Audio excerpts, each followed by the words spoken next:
How did your parents fail you? Like many kids growing up, I couldn't sleep the night before Christmas. I was 12 and still clinging to the idea that something magical might happen, even if I didn't believe in Santa anymore. My little brother Max was 6 and totally bought into it. He left out cookies and a note for Santa like he did every year. My mom tucked us in with a smile and told us we'd have a special surprise in the morning. My dad kissed my forehead and told me he had one last gift to pick up and would be back soon. I noticed the way mom looked at him when he said that. Her smile twitched for a second, like it was trying to stay in place but didn't quite make it. I couldn't sleep, so I stayed up reading in bed. Around 11, I heard them downstairs. They weren't yelling, but I could tell it was serious. Money came up. So did the words, again, and you promised. Then the front door opened and closed. It stayed quiet after that. At midnight, I went downstairs. The tree lights were on, but there were no presents. No cookies eaten, nothing. I found mom at the kitchen table surrounded by papers. Bills, mostly. She didn't even notice me at first. She was just sitting there with her hands in her hair and her eyes staring at the table like it had punched her in the stomach. I didn't say anything. I just stood there until she finally looked up. Her eyes were red. She forced a smile and told me to go back to bed. I didn't. Instead, I stayed up making gifts for Max. I used paper, cardboard, duct tape, and some old crayons. I made him a superhero mask and a treasure map. I even turned one of my socks into a puppet. At some point while looking for ribbon, I found a drawer in the back of mom's room with a stack of bills, a rejection letter from a loan company, and a pawn ticket for her wedding ring. That's when I knew this wasn't just about Christmas. In the morning, Max ran down the stairs and stopped. There was a beat where everything just hung in the air. No gifts, no dad, just me, mom,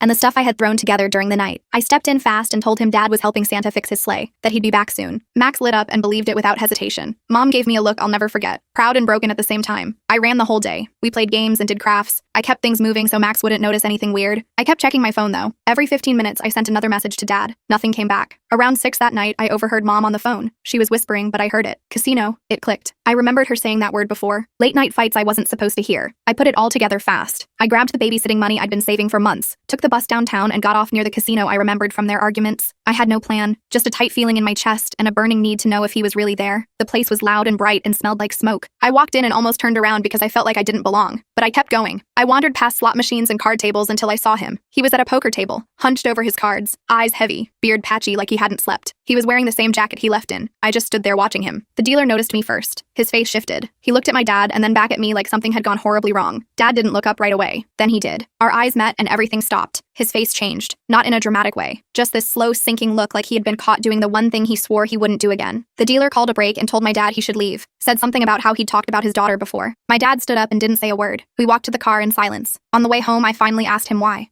he left, why he did this when we had nothing, why he picked cards over us. He didn't dodge it this time. His voice was low and cracked when he said he didn't know, that he felt like a failure.